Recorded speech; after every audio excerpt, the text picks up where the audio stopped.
You're standing over the ball on the first tee. Your grip is tight, and somewhere deep down you already know, before the club even moves, that you're going to come over the top and carve it into the trees again. I stood in exactly that spot for 11 years. The thing that finally fixed it cost me 25 cents. A quarter. Not a lesson, not a gadget, not a new driver. A coin I already had in my pocket, used a way almost nobody teaches anymore. This method got buried on purpose, and I'll show you who buried it. But first I have to tell you what it saved me, because for years I paid for the exact opposite. I remember the afternoon it clicked. A public range outside Toledo, a bucket of range balls turning gray in the evening light, and a retired man 2 stalls down flicking a coin off the mat like it was nothing. That man handed me a fix that a stack of receipts never could. It comes from a red notebook a golf teacher started keeping back in the 1920s, a notebook he refused to show almost anyone. And I promise you this works whether you break 80 or you've never broken 100, with nothing but a coin you can find in your car right now. So let me start with the part that still stings. Because before I understood any of this, I was the perfect customer. I want you to add up your own numbers as I go, because I think you're still paying too. My first golf lesson cost me $80 for 1 hour. The pro was kind, he was patient, and he told me my swing plane was too steep. Then he told me the same thing the next week, and the week after that.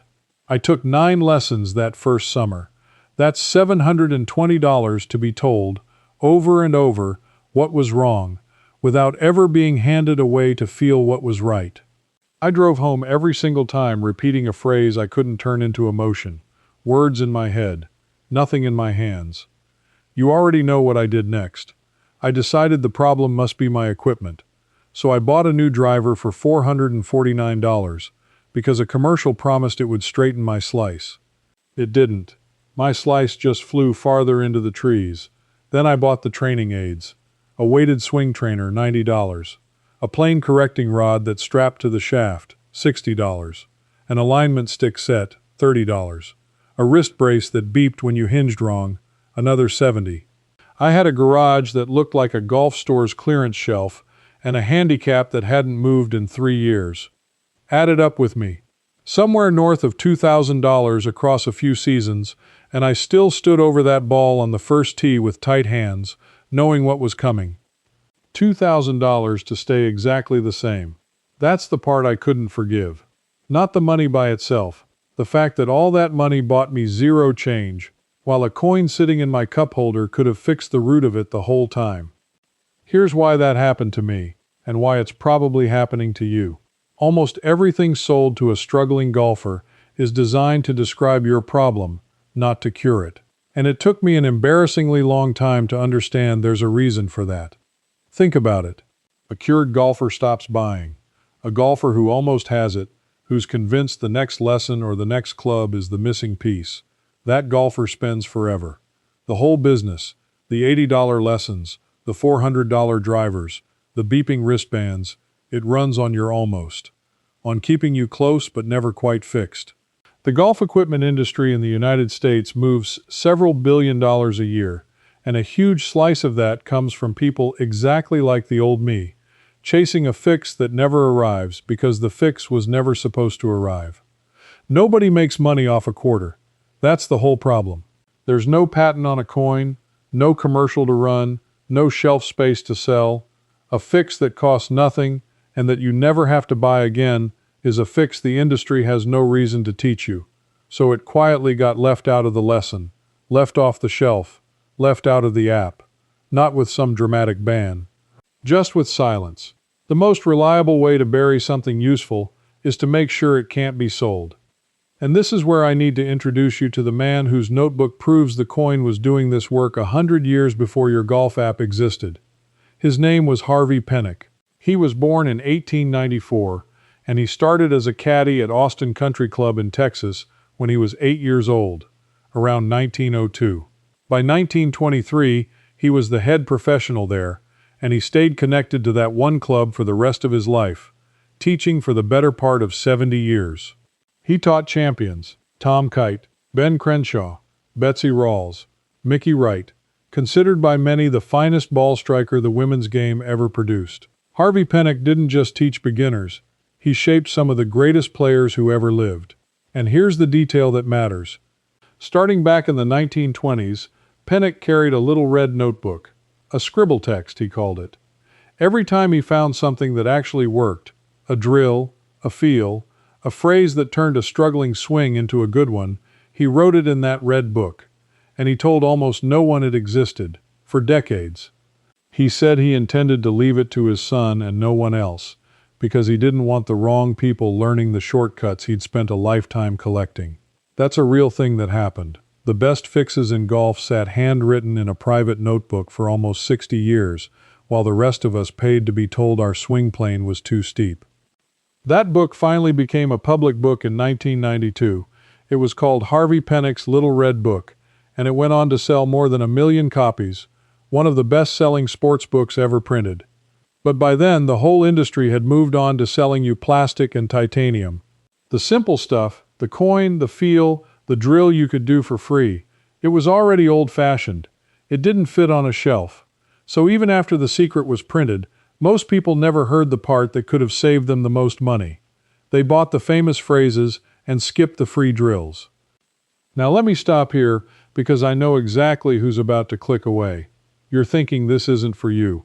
You're thinking you're not a serious golfer, or you're too old to change your swing now, or you don't have a range membership or a net in the garage, so a swing tip is wasted on you.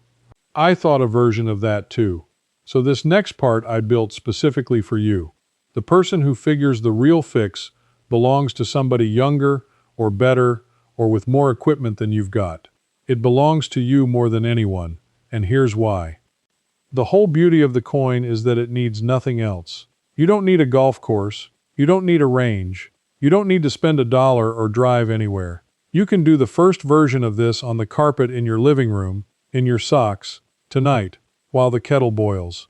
Grab a quarter, set it on a flat patch of carpet or a doormat.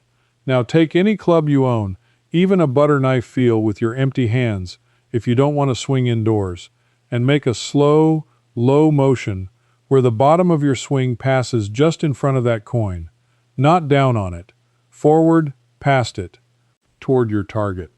That single feel, brushing forward past the coin instead of chopping down behind it, is the exact motion that separates a clean strike from a fat, chunky, embarrassing one.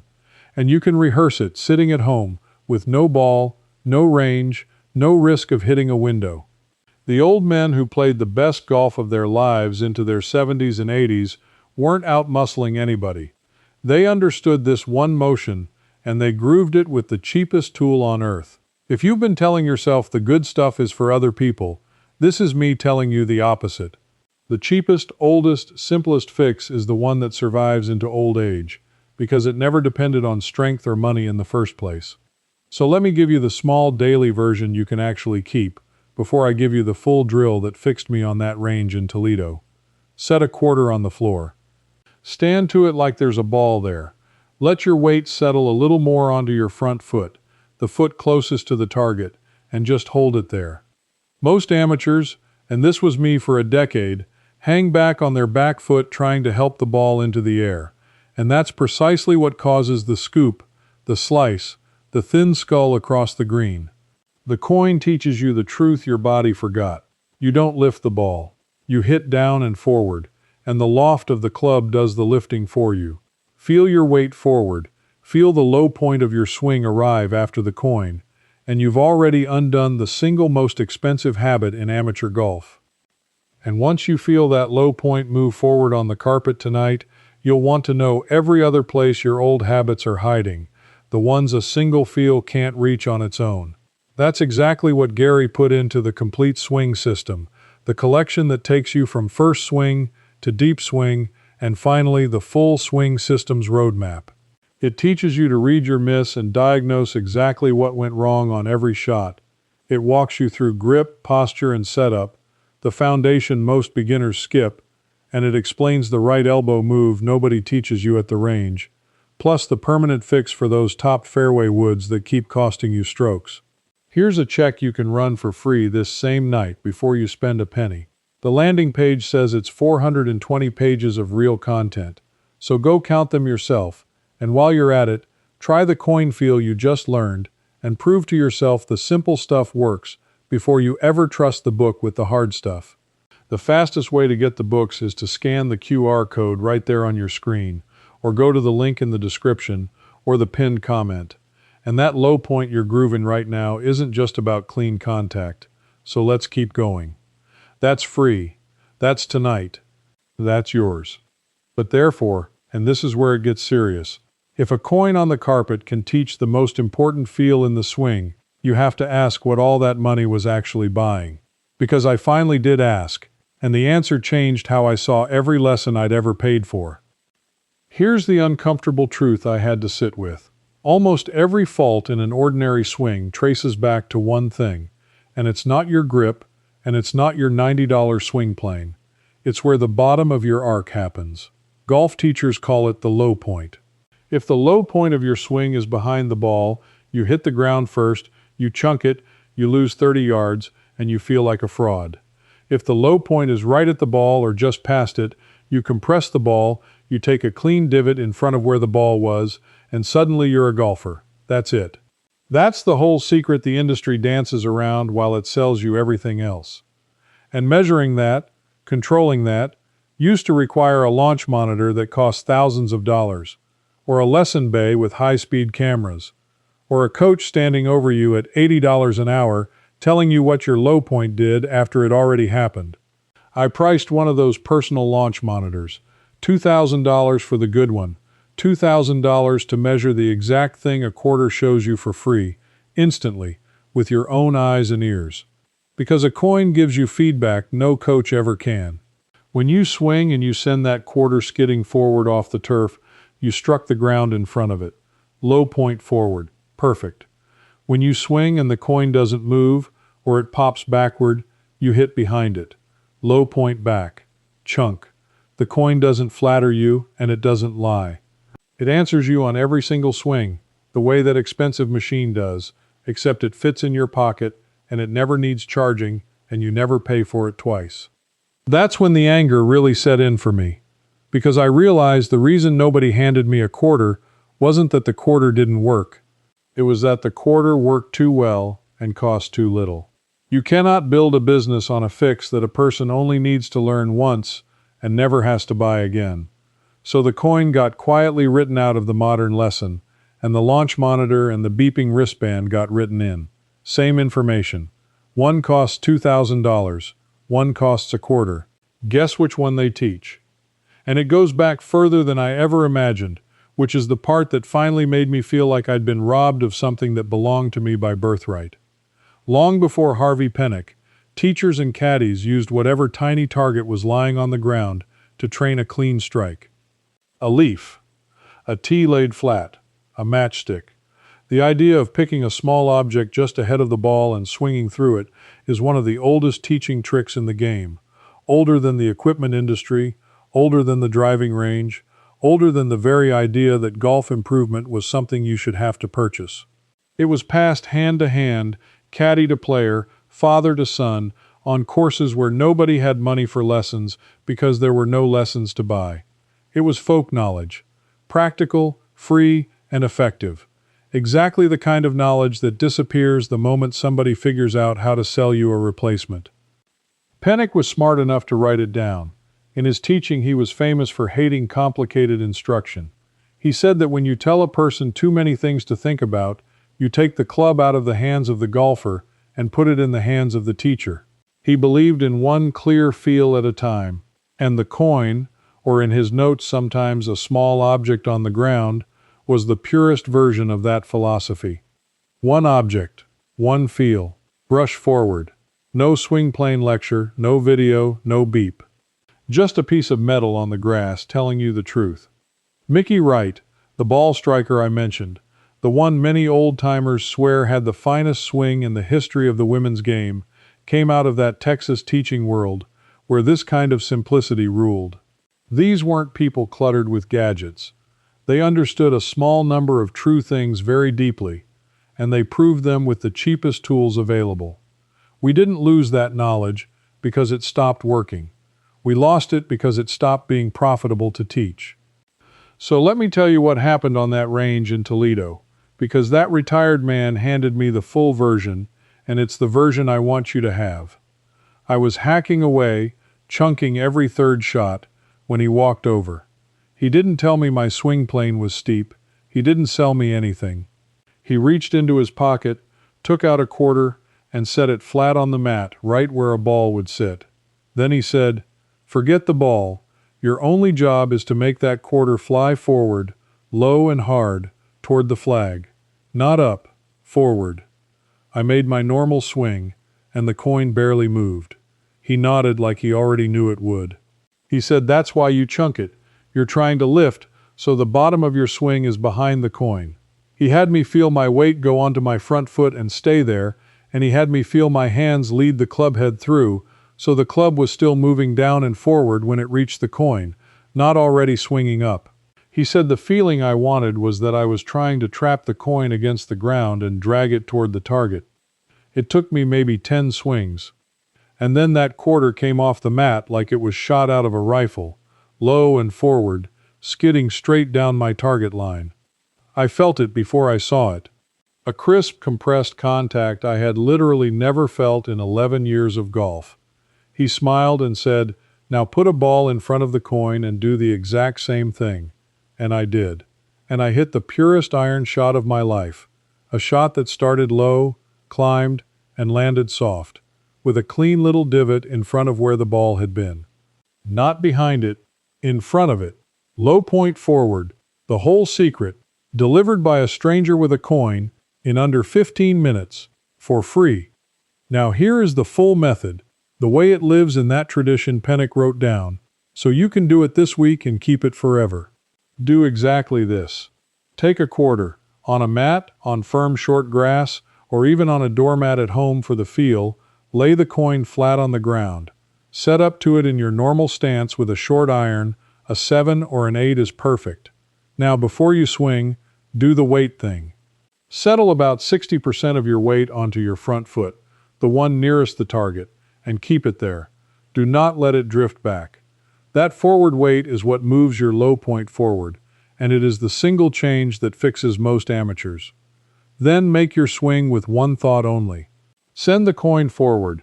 You are trying to make that quarter fly low and fast toward your target, which means the club head must still be traveling down and forward when it reaches the coin. If you scoop, if you try to lift, the club bottoms out early and the coin sits there mocking you.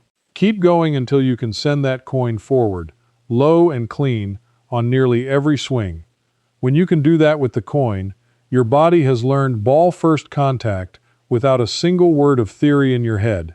And then, exactly like the man told me, set a real ball an inch in front of the coin and make the same motion. Now you're striking the ball first and clipping the coin, or the turf, just after. Ball first, ground second, low point forward. That is the strike every good player has and every struggling player lacks, and you built it with 25 cents and no instruction beyond one clear feel. There's a second coin drill from that same simple tools tradition, and it fixes the other half of amateur golf, which is the slice. Set the quarter down and make your swing focused on the coin skidding straight down your target line, not out to the right, not pulled left, straight at the flag. If it squirts right, your face was open and you're going to slice. If it goes straight, your face was square. The direction that coin travels tells you what your club face did through impact, the very thing the $2,000 machine measures. Watch the coin, square the coin, and your slice starts to straighten out, because you finally have honest feedback on the one moment that matters, the moment of contact, which is the only moment in the entire swing that the ball ever feels. That's it. That's the whole thing that a garage full of gadgets and a summer of $80 lessons never gave me. One coin. Weight forward. Send it forward straight and low. Ball an inch ahead. The most important feels in golf, trained by the cheapest tool a person can own, exactly the way it was passed hand to hand for a century before anyone thought to sell you a replacement. And I want you to notice what really happened here, because it's bigger than golf. For 11 years, I believed that if I wasn't improving, I simply needed to spend more. More money, better clubs, another lesson, the next gadget. That belief is the product. That belief is what they're actually selling. The quarter didn't just fix my swing. It broke the spell that told me the fix had to be expensive to be real. The most powerful tool that man handed me on that range wasn't the coin. It was proof that the answer had been in my pocket the entire time, and that I'd been trained, carefully and profitably, to look everywhere except there. So here's what I want you to feel walking away from this. You didn't just learn a golf drill. You stopped a quiet leak that's been draining your wallet and your confidence for years, and you took back a piece of knowledge that somebody found more convenient to let you forget. That coin in your pocket is worth more than the driver in your bag, and now you know why. You're the kind of person who gets a little suspicious when the only answer offered costs money, and you're right to be. The people who keep their game and their money into old age are the ones who learn to trust a coin over a commercial, and that's exactly who you just became. Now do one thing for me. Go find that quarter, set it on the floor tonight, and make 10 slow swings sending it forward, and then come tell me in the comments. Did your coin fly forward clean, or did it pop backward and expose the chunk you've been fighting for years? Tell me which one. Be honest, because that one answer tells you everything about your low point, and I read every reply. And if you're done paying to stay exactly the same, subscribe and stand with the rest of us who are digging these free, forgotten fixes back out of the ground before they're lost for good. Because the next one I'm bringing you is the reason your old wedges spin better than the expensive new ones, and once you see what one household item does to a worn groove, you'll never pay for premium spin again. So there's the idea, but this was just the overview. Inside the Old Ways Almanac, I pick up right where I stopped and walk you through the full quarter drill, step by step. And if something doesn't click, ask me your own question, and a real person, me, answers you myself. You won't be alone either. Just point your phone's camera at the code on screen, and you can cancel anytime, no risk. Now that your swing feels smoother, let's fix that slice for good. In the next video, I'll show you the simple club face move that stops the ball curving away. It's starting right here.